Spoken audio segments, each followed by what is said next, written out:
Hey students, we're going to be talking about titration curves, which is section 15.4 through 15.6.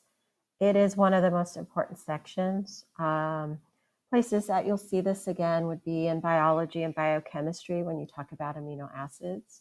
So you will see this in other courses in those areas. It requires you to know all the information from previous sections very well. So you're going to need to rely on your definitions of strong acids, weak acids, basic salts, neutral salts, buffers. It's all included. So we're not learning necessarily anything new, but it does look new because it's an application of all those different topics. So before we go through this, there's a few things that I will need to define for you that'll make it easier to understand what's going on in your book. So one of them is just to review dilutions.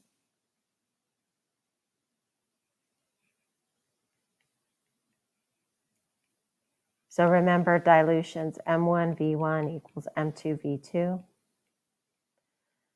And we can work dilution problems in terms of volumes can either be in liters or milliliters.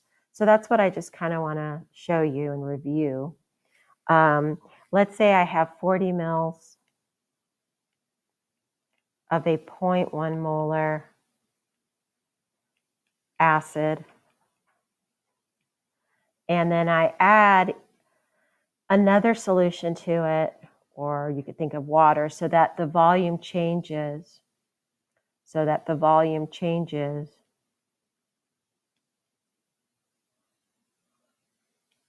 To 60 mils total. So clearly 20 mils of something was added.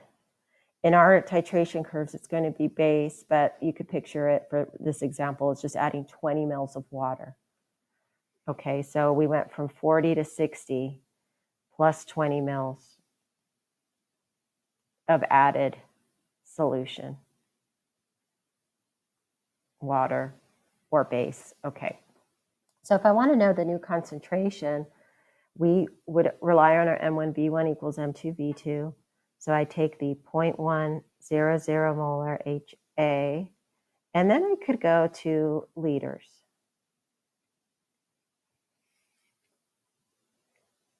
Okay, what that gives me, if I multiply those two together, is moles. So remember, molarity times volume in liters gives us moles. So our moles is 0.004000 moles with the sig figs. Okay, and then I would, if I wanted to find the new concentration, so if I want to find the new molarity, I would divide by our new volume in liters.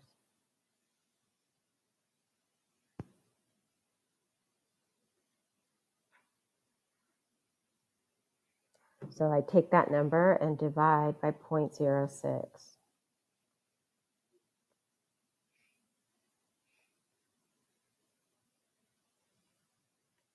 And I'd end up with molarity.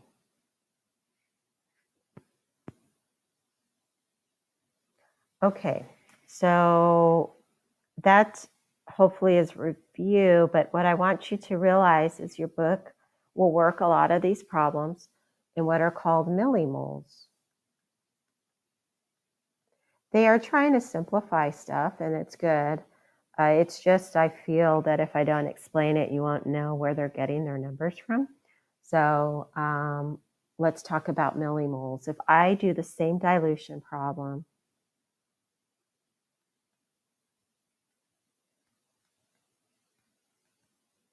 but instead of going to liters, I multiply by milliliters, we get 4. And you see how that's a much nicer number than 0.004? So that's a millimole. Oops, sorry, I didn't mean to put millimolar. Let me switch that out.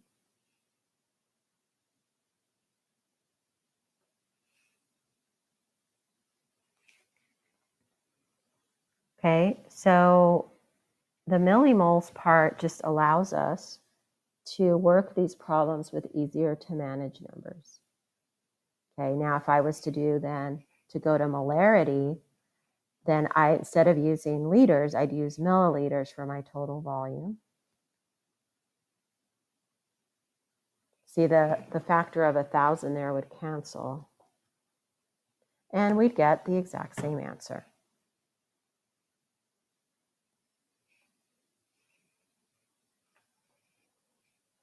Okay, so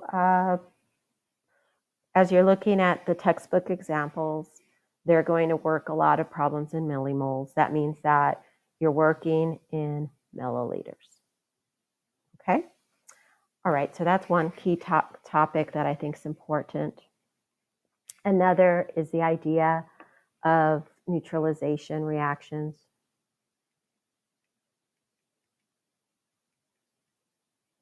That acid plus base makes salt and water. So when you're talking about fully neutralized, well, let's use some numbers here. So let's say I have HCl and NaOH, and I have a 0.1 molar HCl, and I have 40 mils of it. And I'm adding 0.100 molar NaOH, and then I ask the question, how many mils will it take to fully neutralize that acid? So the mole ratio is 1:1, correct?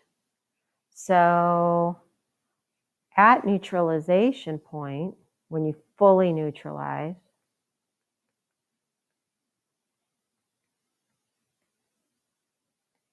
moles of acid equals moles of base. Or millimoles of acid equals moles of base, millimoles of base. And when we look at it this way, then we can adjust the dilution equation for this stoichiometry discussion. So here's going to be a very key equation. Molarity of the acid times volume of the acid will equal molarity of the base times volume of the base added. And we're going to need this equation. We can either have the volume in liters, or if it's in milliliters for volumes, then we're running the problem in millimoles. Okay, so highlighting the red there, how would we solve for that? Hopefully you can see that 0.10 molar, if I have 40 mils of that acid, that if we're titrating with the same molarity of base, and we want to know how much we need to fully neutralize, that would be 40 mils of base. Because it's a 1:1 ratio.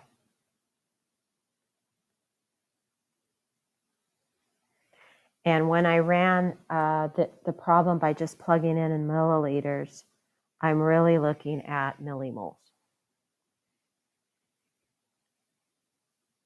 Okay, so let's talk about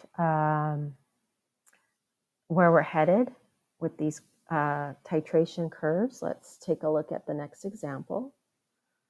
This is not from your text. This is from the McGraw-Hill. I'd like to give them credit. I just like the picture a little bit better than the one that's in your book. What this is showing us is the titration of a strong acid, HCl. So this is strong acid titrated with strong base.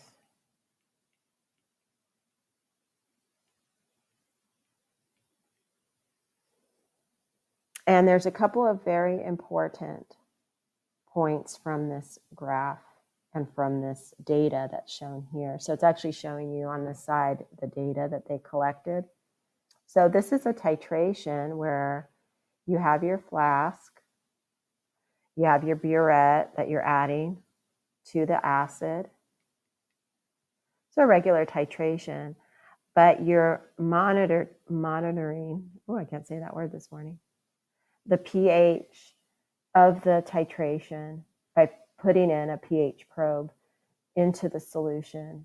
And so for that whole idea of how we'd actually set it up experimentally, refer to your 201L videos, because there's some videos there that show you how we would set up the veneer probes and all that. Okay, so a couple highlights here.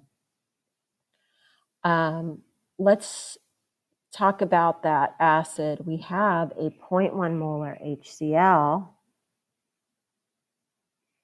So without anything added to this, if I just have 0.1 molar HCl and I asked you, hey, what's its pH?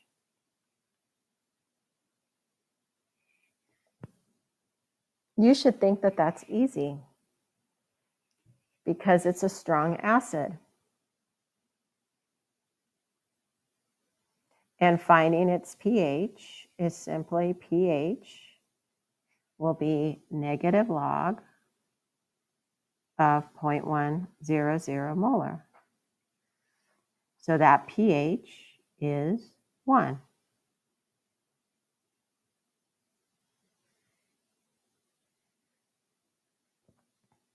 So here's the pH. It's very low because it's a strong acid. The pH of 0.1, that's 4 sig fig, so this should have 4 decimal. It's pretty unusual to find pH probes like that. So normally from an experimental viewpoint, if we were measuring the pH, it'd only come up to 2 decimal places because of the measuring device. Okay, so then what are we going to do is we're going to add base.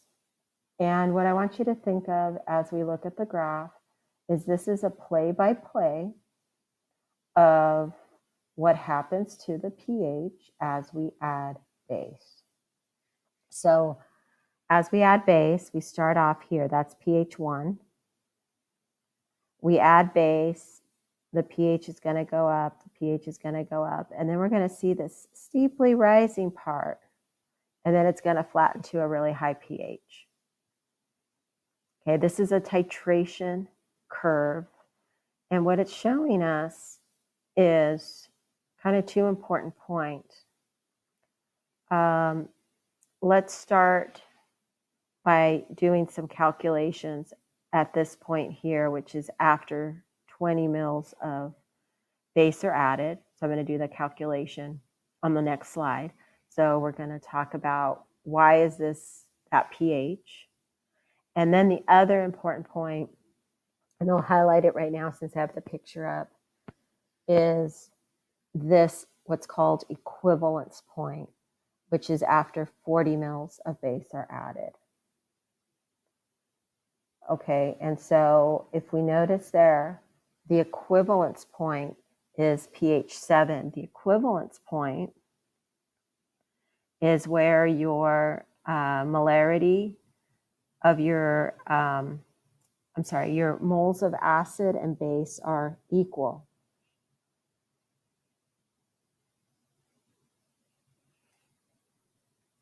So that's where you have moles of acid equal moles of base. Neutralization point.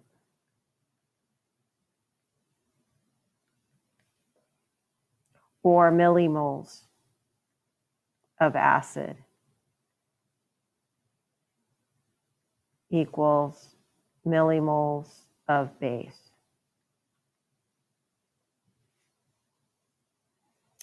Since I have the slide up, what I want you to notice is that there's a very important reason why the pH is 7 here.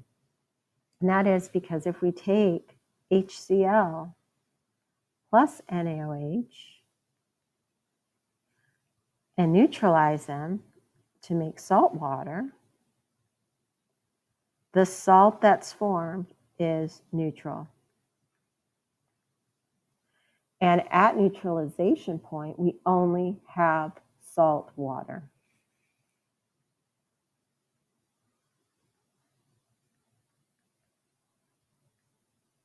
And in this case, it's neutral.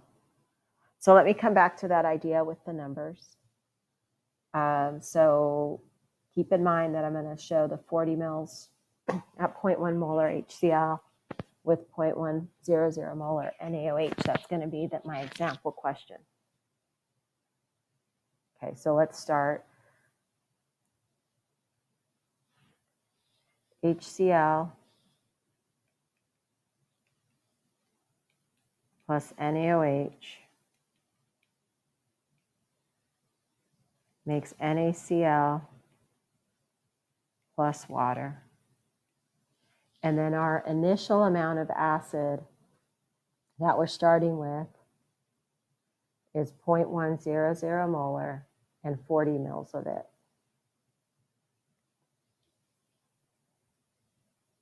Okay, and then the NaOH that we're starting with is 0.100 molar. So we already said the initial the initial pH was 1 molar because it's a 0.1 molar HCl. So now let's ask the question, what's the pH after 20 mils are added of base?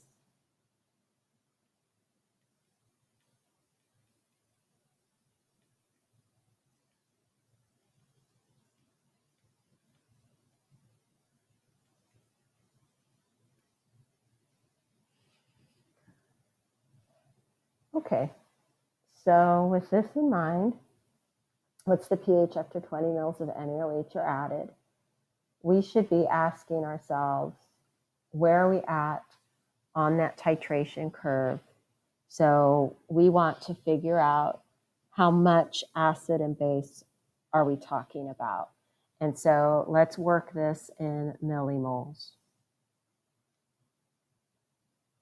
just to be consistent with your textbook. So for HCl, our starting amount of millimoles is 0.1 molar times 40, which is 4 millimoles. So I'm going to write it here.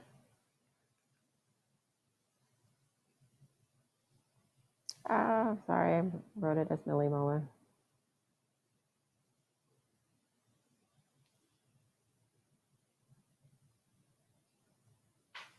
Okay, for the NaOH, we added 20 mils, right? So that would be 2 millimoles.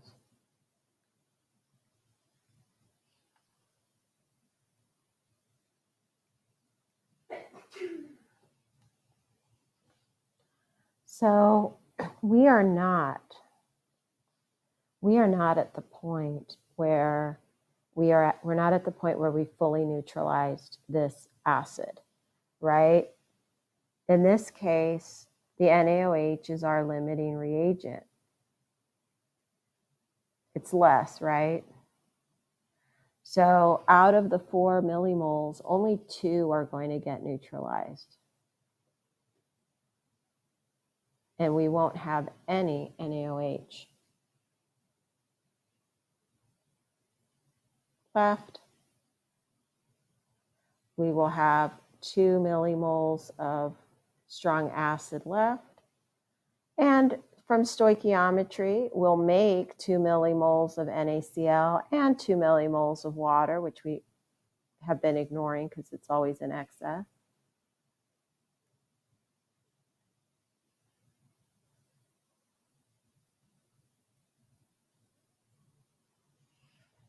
So now the question is going to be, who's going to determine the pH of this solution?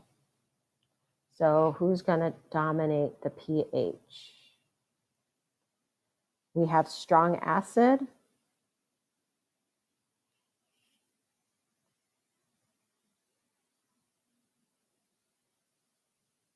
versus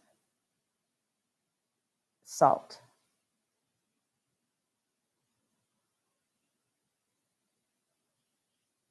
And water. So who's going to win in the war of pH? For sure, the strong acid will.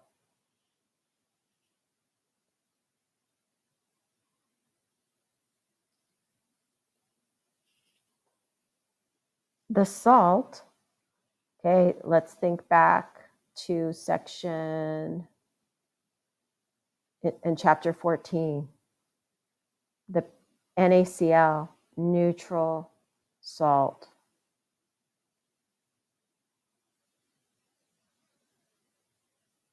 Chloride is not a strong base, chloride ion, and sodium ion spectator. I can't go back and review that. That's its own section that we practice. So if you don't understand that, you'll have to stop and go back and look at the video lecture for pH of salts. And there's also a summary of the Zoom lecture, or not lecture, office hours. Okay, so you have two areas that you can go back and review. Okay, so HCl is going to dominate. And so the question, the question's going to be, how are we going to find the pH of this solution? So we have 2 millimoles of HCl, so the pH will be the negative log of that 2 millimoles. But the volume's changed, right? We had 20 mils of base added to 40 mils. So V total is, volume total is 40 mils plus 20 mils, or 60. And so we do have to adjust for that. So that's going to be 2 millimoles divided by 60. And then we'll take the log of that.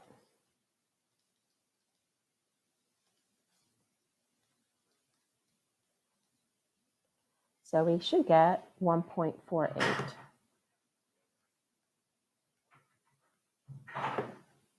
So remember where we started on the curve was at pH 1, because that was just the, and then now we're kind of going this direction, right? So we're around here, 20 mils.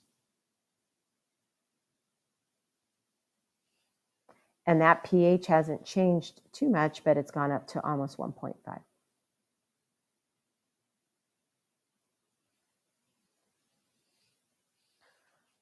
Okay, so what I want to do is just, I'm going to do the same thing now, but we're going to get to this point here, which was our equivalence point. That's the one we're going to do next. So we're going to have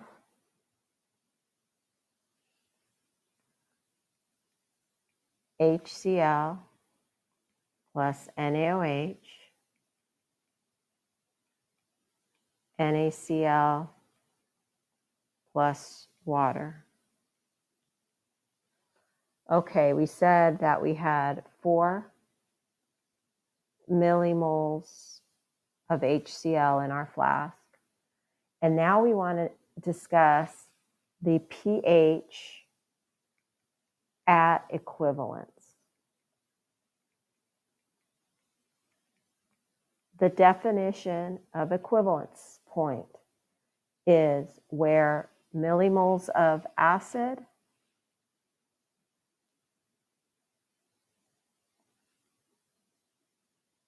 equals millimoles of base.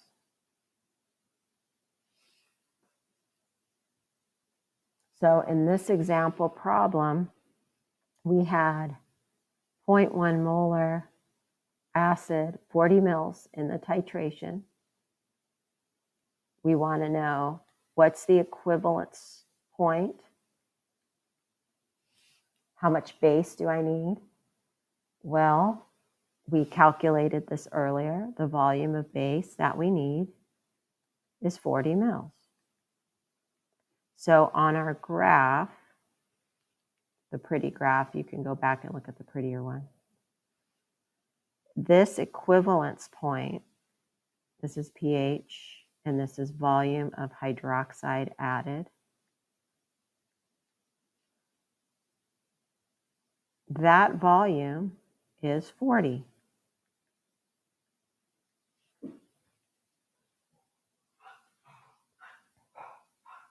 Now, the important part too is that that's 40 mils of base added, but in the solution, the total volume is actually 80 mils total. But this axis here is just for volume of hydroxide added.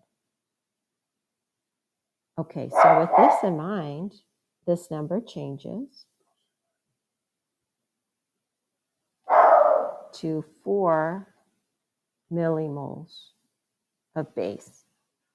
That's because to reach there it takes 40 mils, and that's 0.1 molar.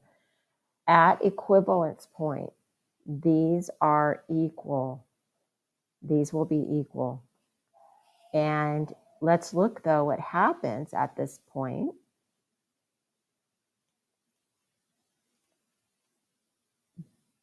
We have stoichiometric amounts, meaning that they're equal. We don't have a limiting reagent. They're both consumed.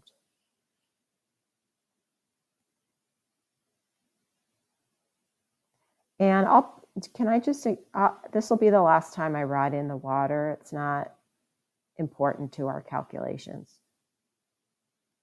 So this is a crucial point, because what I want to show you is at equivalence point, there's only salt water.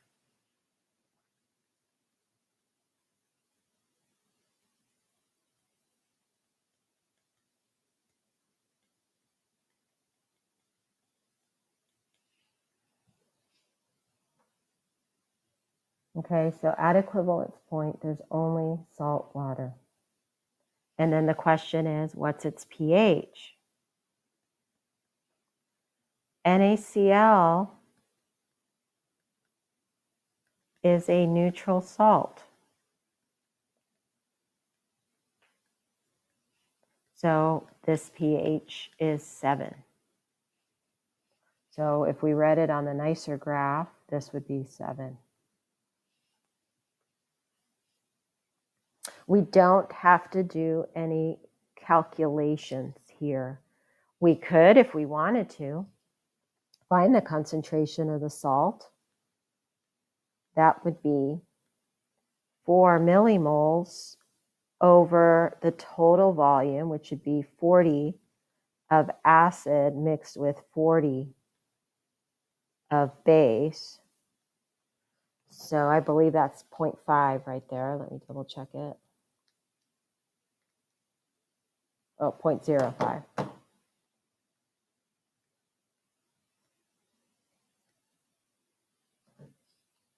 So 0.05 molar.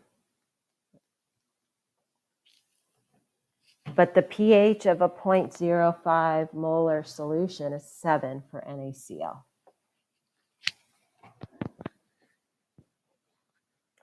So strong acids with strong bases will always have a pH of 7 at equivalence point, because their salts are always neutral. So strong bases plus strong acids always have a pH of 7 at equivalence point, because their salts that they form are neutral.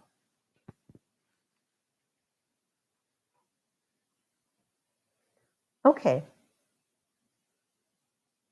Your book will have all of this and a little bit more on each point. It does more points. The strong acid it's looking at is nitric acid and NaOH. But I decided to do a different example so that you can have two examples to compare. And the only other point that I'd like to make on this graph is that after equivalence point, so let me redraw it.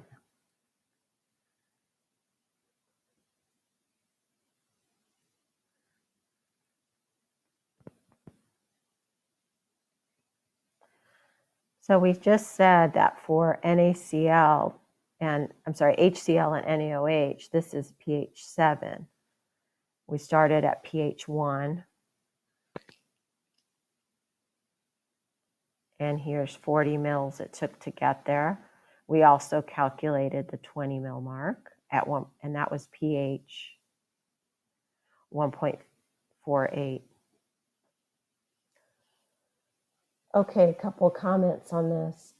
So this is HCl and NaOH. This graph can describe and explain to you why it's so aggravating to titrate, because what happens is equivalence point is that point of neutralization. But with an indicator like phenolphthalein, that's still colorless. So what happens is we go one drop beyond, there's a range where the indicator changes color. For phenolphthalein, it's up a little higher, around pH 8. And the indicator changes color here.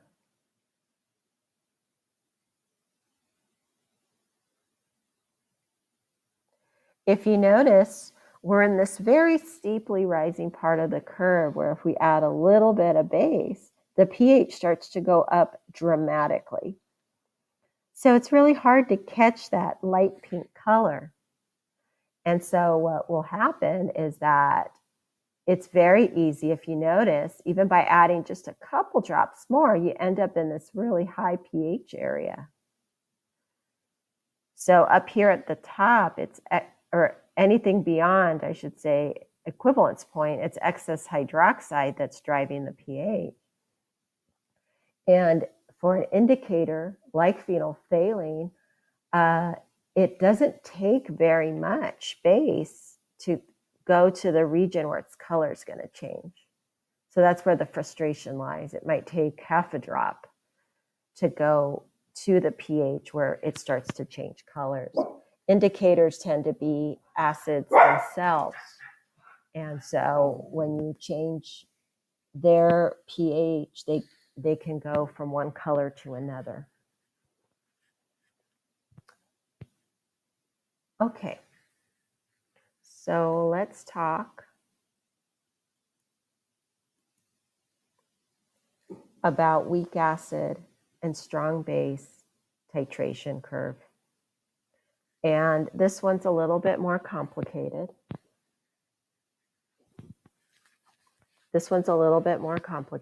So let's talk about what we're going to be doing with this one. This is going to be the titration of 40 mils of 0.1 molar propanoic with 0.1 molar NaOH.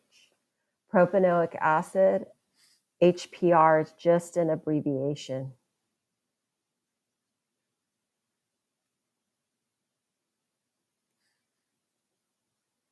And I should probably get so this is not its real formula, it's just an abbreviation.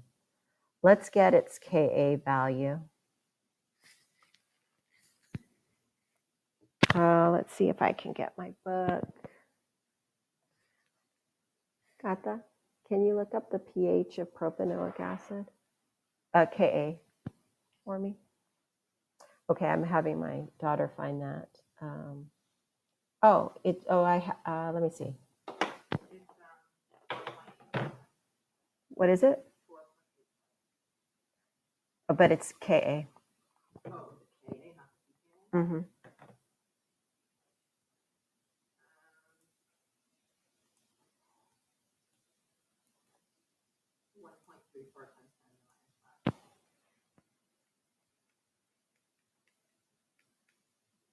Okay, so that's our Ka from the back of your book. And so let's talk about a couple things here. We're going to the first question that we're going to ask is, what's our initial pH of propanoic acid? And I'm going to do it right here. So if I have a 0.1 molar propanoic acid, and I want to know, hey, what's its pH before we titrate it, before we add any base to it, then hopefully what you guys are so comfortable doing right now is to find the pH of this weak acid. I'm going to be lazy and just skip over the ice chart and just write it because we're so used to this now.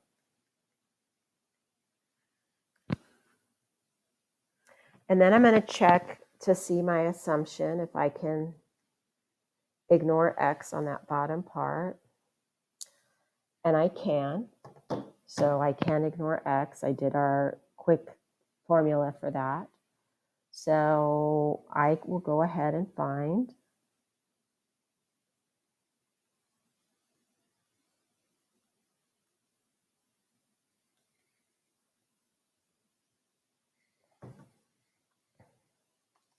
So I'm going to take 1.3 to the negative 5 times 0.1, and I'm going to square root.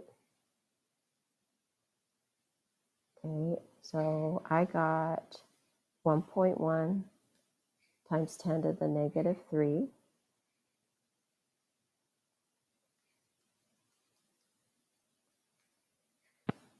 Oh, there's something funny there. Hold up.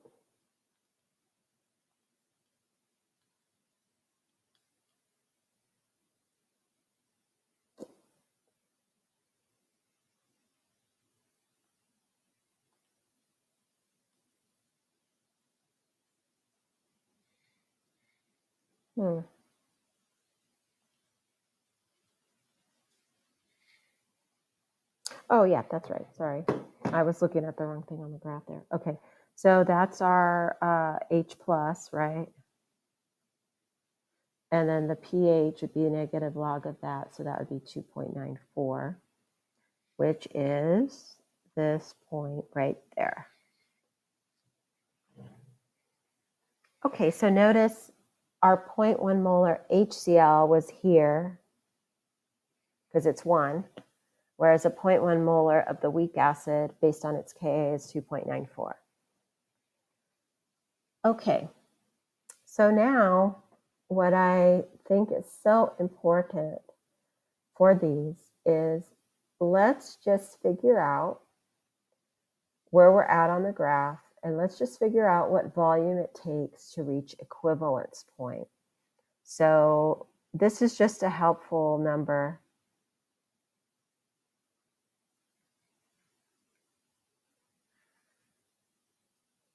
So I'm going to use my handy equation.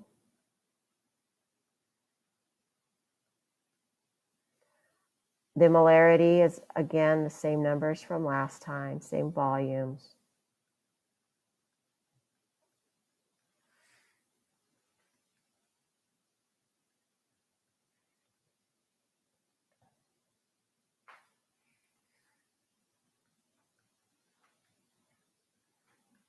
And so our volume of base that we need to reach neutralization point is 40 again. And notice that that's true. Here's 40 mils. And if I look at, and it's going to be hard, I hope I don't mess this up. Oh, not too bad. That steeply rising part of that graph, the midpoint of that is our equivalence point. And that is after 40 mils of base are added. So that's that midpoint here that we are exploring in lab. Now notice on this guy, the pH going across, so reading the pH side, is 8.80. It's not 7, right? And we're going to explore why that is. It's basic. So the pH at equivalence point here is basic. Now I know they highlighted the 8.8, but that's on the y-axis over there. Okay, so what we're going to do is the same thing we did with the strong acid. Is we're going to start here at this initial spot, and then we're going to pick spots along the way to explain the pH. So there's going to be 3 calculations I'm going to do. I'm going to do the pH after I add 10 mils of base. I'm going to do the pH after I add 20 mils of base. And then I'm going to do the pH after I add 40 mils of base. So those are going to be the 3 that we're going to focus on. And I'm going to go back to the purple, just a little more relaxing color. So here's propanoic acid with NaOH to make sodium propanoate and water. And then once again, let's do millimoles. If I have a 0.1 molar acid and I have 40 mils of it, I have 4 millimoles. Okay, now as promised, I am going to start us off. So right now, where am I interested in talking about is after 10 mils of 0.1 molar NaOH are added. So that's going to mean that I've added 1 millimole. Because 0.1 times 10 is 1. Who's our limiting reagent? NaOH.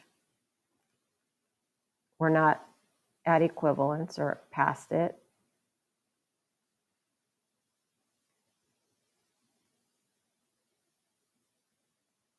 That's 3 millimoles are left. So 1 mil of the weak acid was neutralized, 3 are left. We've made 1 millimole of the conjugate base.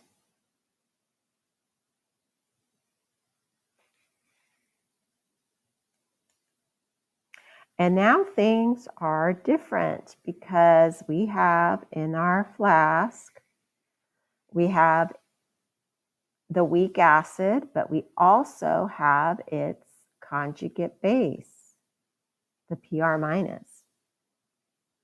Or let me draw it. I think it's easier to think about ignoring our friend sodium.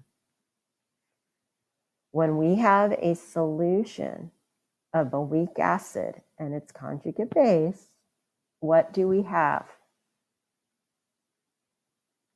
Hopefully you are enthusiastically yelling at your computer screen. We have a buffer. So now the question is, what's the pH of this buffer? And then what I'm hoping you're saying is, hey, let's use Henderson-Hasselbalch.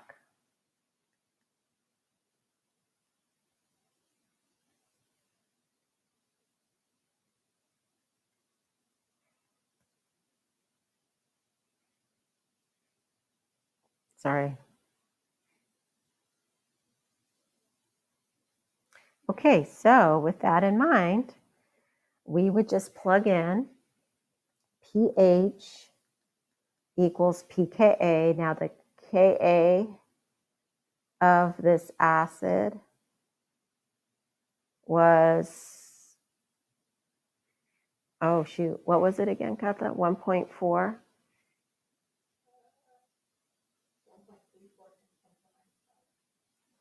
Okay, so let's look at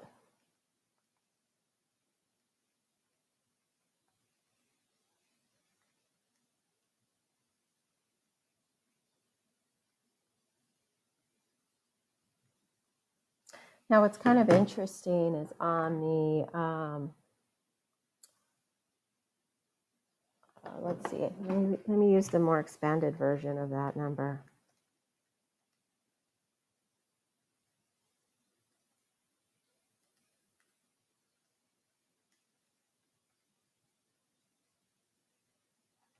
Yeah, if we use, depends which value we use, 4.85, if we round to 1.4, if we use the 1.3 value, sorry on that.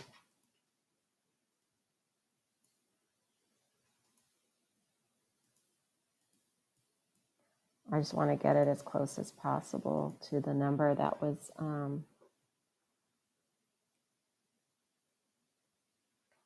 on the slide, previous slide, which I think was 4.89. I think there's just a subtle variation. There is on Ka values that we use from different sources. So hang tight on that. So if our propanoic acid's Ka is 4.87, then we would just plug in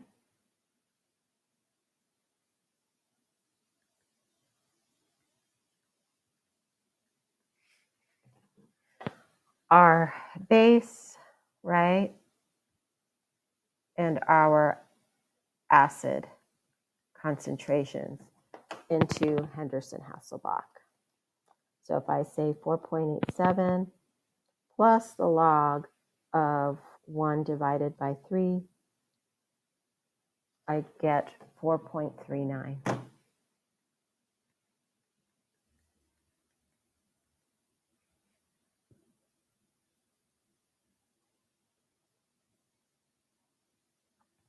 Okay, so on our graph, where are we at?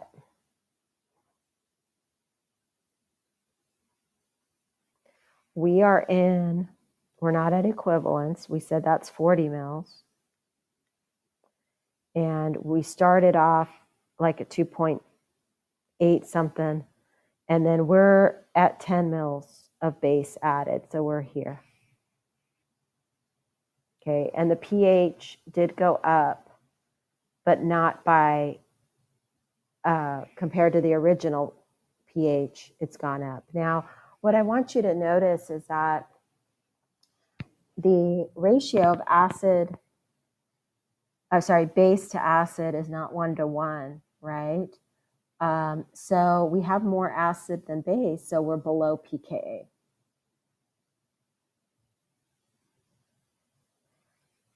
Okay, so let's try a different point. Now we're going to go to the point where we're at 20 mils of base added.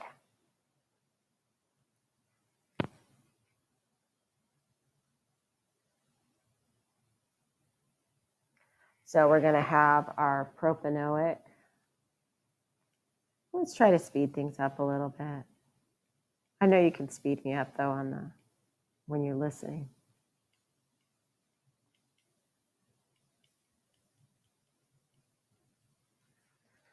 Okay, so can we speed it up by saying that we're starting with 4 millimoles? I don't need to go back through that. That's how much is in the original acid. And now what I want to do is ask the question, hey, what's the pH after we've added 20 mils of base?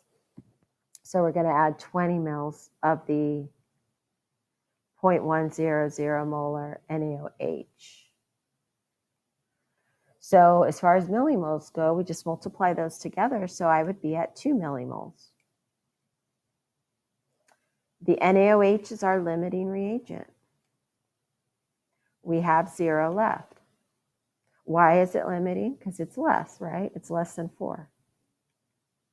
And they react at a 1-to-1 mole ratio. So I have 2 millimoles left.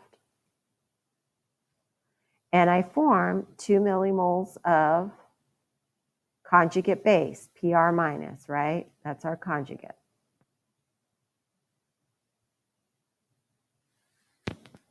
So we have 2 millimoles of the conjugate base. Okay, now notice something super, super important, that these guys are, you notice, they're the same number.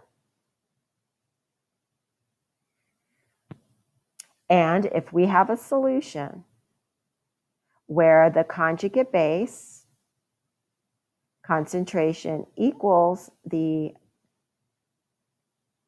concentration of the weak acid, do you remember what the pH is going to equal?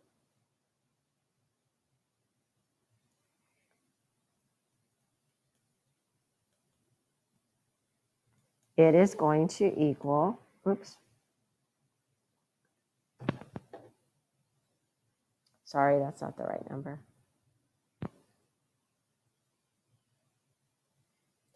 It is going to equal pKa. Do you see that? That if we plug in those numbers, that cancels out, and pH equals pKa. And this is a really important thing we've been exploring in lab. So hopefully this is an aha moment where the terminology in lab that we've been using is that pH equals pKa at half volume to equivalence point, half neutralized. So in our example, if I know it takes 40 mils to fully neutralize this acid, then at 20 mils of base added, pH equals pKa. And so this is a super important slide. I'm going to put a little heart. This should hopefully explain a lot of what we've been covering in lab and the idea of half neutralized solutions. Half neutralized, pH equals pKa. Now, if you go back to the original slide, I just want to make one thing clear. I think on the original slide back there, the pH equaling pKa was 4.9. And this discrepancy is just a Ka discrepancy. I had my daughter pull the Ka from a different source than this book was using. So don't let that upset you or stress you, okay? All right, so I know we're tired, so you could take a break or come back to this, but we have one more calculation that's really important. And that is, so kind of backing up again. Oops.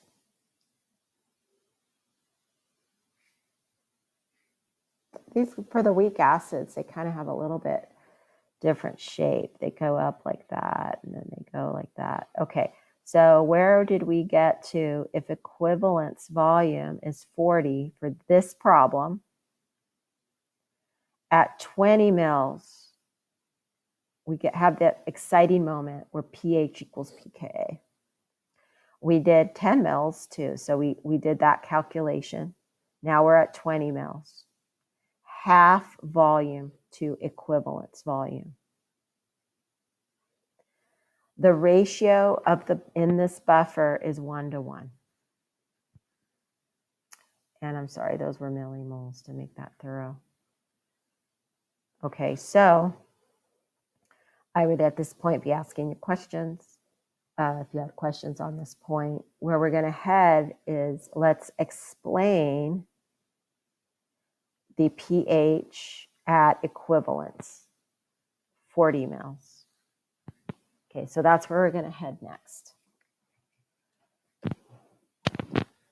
The other part, before we move on, is there is a buffer range here, and the buffer range is going to be plus or minus 1 unit from the pKa. So if the pKa on the y-axis is 4.87, the buffer region would be between 3.87 and 5.87. So that was what we covered in the previous video lecture. So there's a buffer region. The buffer is plus or minus 1 unit from the pKa on these graphs.